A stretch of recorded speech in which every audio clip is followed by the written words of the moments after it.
Good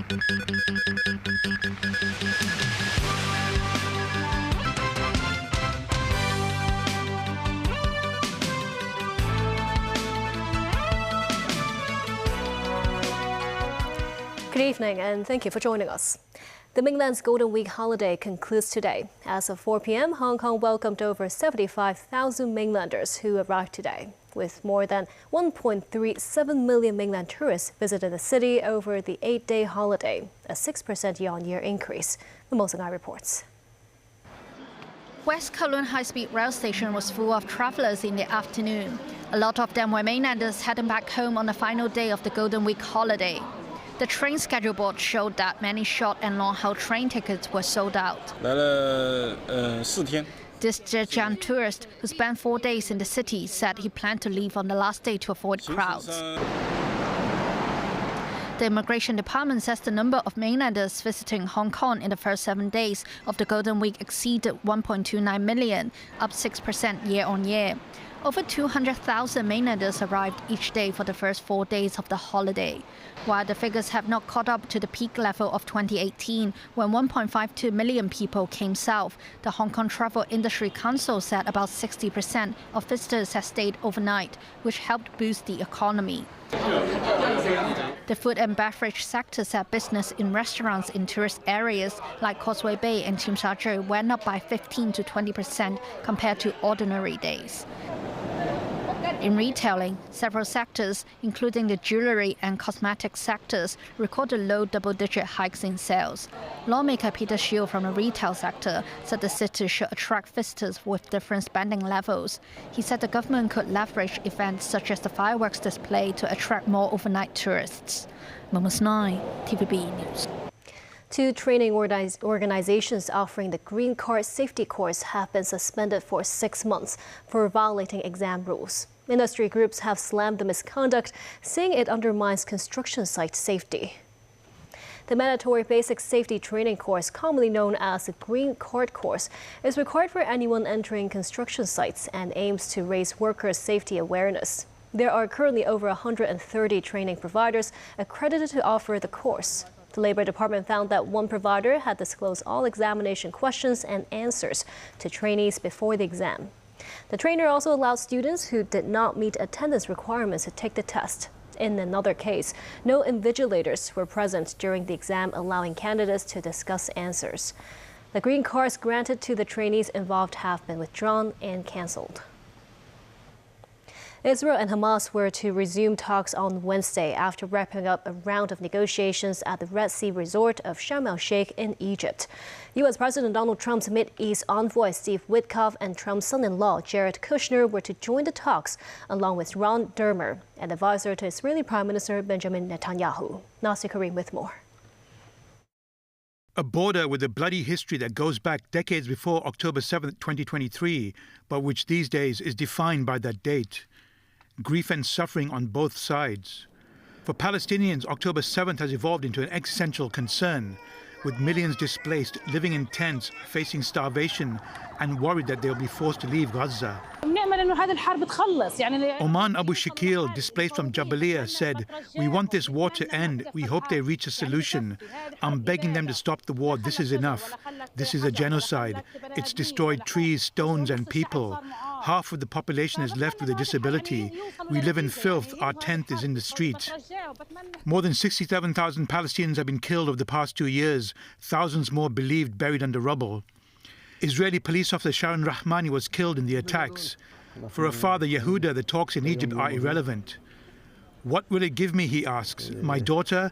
I've already paid my price. If there will be a ceasefire or there will not be a ceasefire, what does it matter? That the terrorists sit in detention cells and get good food and thick mattresses, and we sit here and cry every day instead of giving us answers?" Israelis gathered in Tel Aviv on Tuesday to mark 2 years since the Hamas attacks and urged for the return of the hostages. Mothers of hostages spoke of the pain they continue to endure as their loved ones remain held in Gaza. The Egypt talks are aimed at building the groundwork for the release of all remaining 48 hostages, of whom 20 are still believed to be alive. Out of Trump's 20-point peace plan, Hamas has agreed to release the hostages and hand over governance of Gaza to the Palestinian Authority. However, the group has given no indication it will lay down arms, with the proposal offering only a vague pathway towards Palestinian statehood, one of Hamas's key conditions for disarming. Meanwhile, in Turkey, Istanbul's iconic Galata Tower was illuminated with the colors of the Palestinian flag on Tuesday night. The tower, which dates back to the Middle Ages, was originally a Genoese structure built to serve as a watchtower. The special light show was organized by Turkey's Ministry of Culture and Tourism, aimed at highlighting the humanitarian plight in Gaza. Public support for Palestinians runs deep in Turkey. Nazri Karim, TVB News. A fiery grueling on Capitol Hill for U.S. Attorney General Pam Bondi. She was quizzed over her department's indictment of former FBI Director James Comey, who is due in court later. Charged with lying to a Senate committee, Bondi's own honesty was called into question as Democrats delved into questions over the possible release of the Epstein files. Bondi gave as good as she got, firing back in what was a tense session. David Garrett reports. Pam Bondi under oath and under pressure from the outset. It's all pointing out the wrong of government, using the power of government to go after people. What has taken place since January 20th, 2025 would make even President Nixon recoil. This is your legacy, Attorney General Bondi. The Attorney General turning it back on the Democrats in her opening. As to ending the weaponization of justice, we learned that former FBI secretly investigated you and your colleagues. Why? They wanted to take President Trump off the playing field. Political independence or interference from President Trump at the center of this congressional oversight hearing, which quickly turned to Epstein and a possible cover-up. Photos of President Trump with half-naked young women. Do you know if the FBI found those photographs? You sit here and make salacious remarks, once again trying to slander President Trump left and right, when you're the one who was taking money from one of Epstein's closest confidants, I believe, I could be wrong, correct me, Reid Hoffman, who was with Jeffrey Epstein on multiple occasions. And the senator sitting right next to you tried to block the flight logs from being released. Those photographs that have been discussed publicly by a witness who claimed Jeffrey Epstein showed them to him. You don't know anything about that. You don't know anything about that. Okay? A tetchy session that provided more questions than answers. To flag records for President Trump? To flag any records which included his name. I'm not going to discuss anything about that with you, Senator. Eventually, you're going to have to answer for your conduct in this. And you won't do it today, but eventually you will. I yield, Mr. Chairman. David Garrett, TVB News.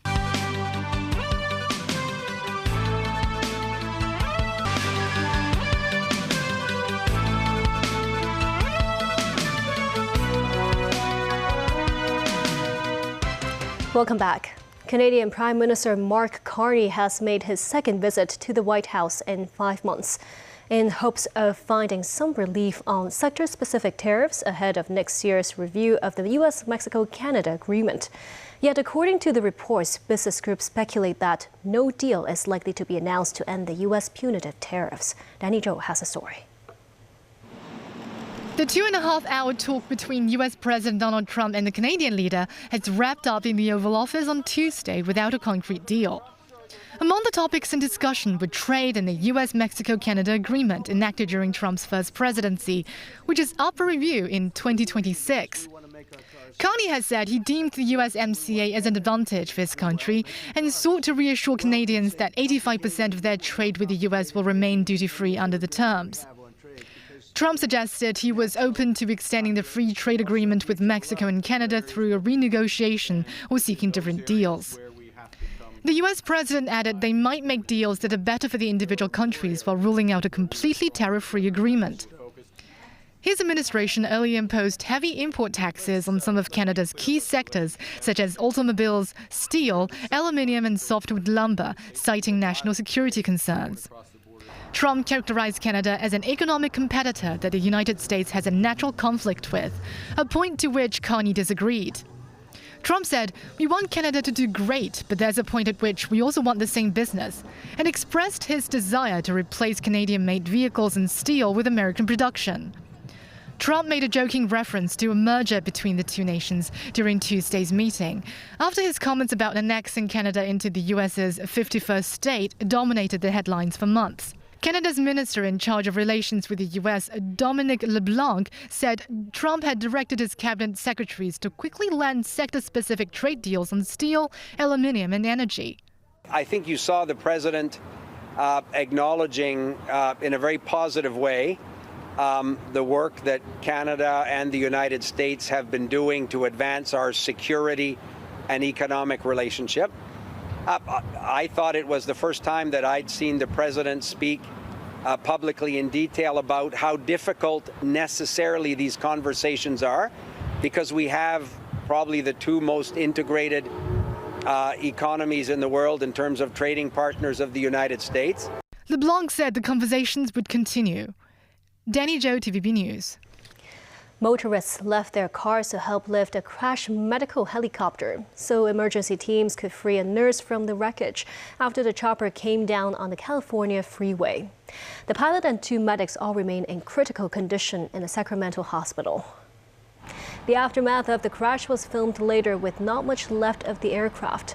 The pilot has been praised for bringing it down on the road as the helicopter flipped onto its side. The medical vehicle was not carrying patients, having just dropped one off at a nearby hospital. Drivers were shocked to see a helicopter hurtling towards them on their Monday night commute. A paramedic and the pilot were dragged clear. Realizing there was no immediate fire hazard, 15 members of the public were rounded up to lift the craft so that Susie, a nurse, could be pulled out alive. I saw this helicopter just plummeting out of the sky, and it was kind of right in between two trees, so I didn't get to see it very long, but I took off my headphones and I heard it crash, so walked right over here to see what was going on. There was one female who was trapped. At that point, there was no truck on scene for extrication tools, just a fire engine.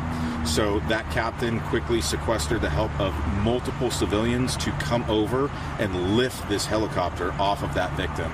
MTR has issued a non-conformance report to a contractor after the party failed to comply with the railway operator's procedures of material examination.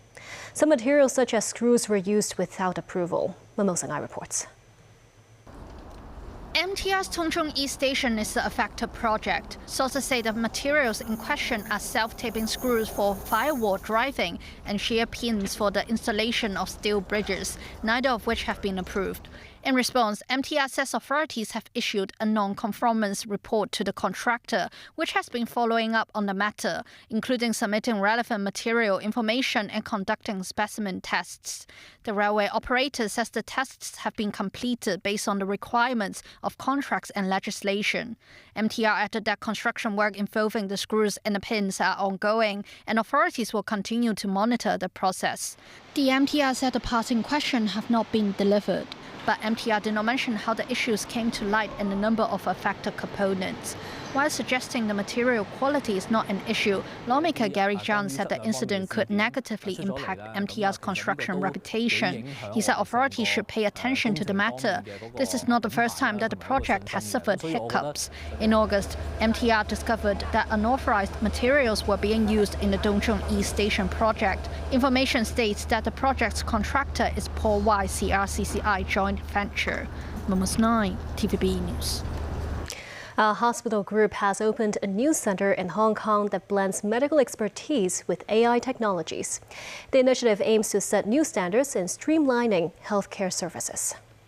Located in the heart of the Admiralty, this newly opened medical center affiliated with Gleneagles Hospital offers not just chemotherapy, but also a range of AI-powered day services as part of a wider effort to modernize care delivery and improve service efficiency.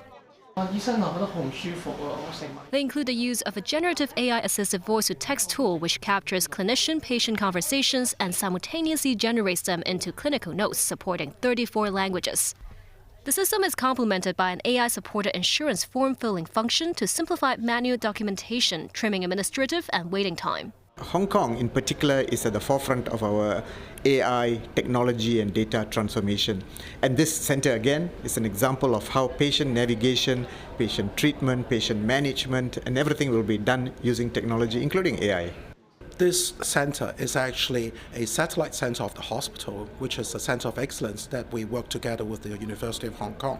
And therefore, even though prices in China are lower these days, we are able to bring in a totally new experience, especially on new technologies and advancement in care, which may be not as easy to be accessed in China right this moment. By scanning the QR code at the self-check-in kiosk, we can activate this AR navigation system on our mobile phone to quickly locate the consultation room, treatment zone, and diagnostic centers. This AR system is being launched as a pilot program and will be later expanded to Gleneagles Hospital, which is much larger with more zones to navigate. With colorectal cancer being one of the most common cancers in Hong Kong, the center is also providing 1,000 free fecal occult blood tests to promote early screening. Application procedures will be disclosed at a later date. And that's the news. Thank you for watching.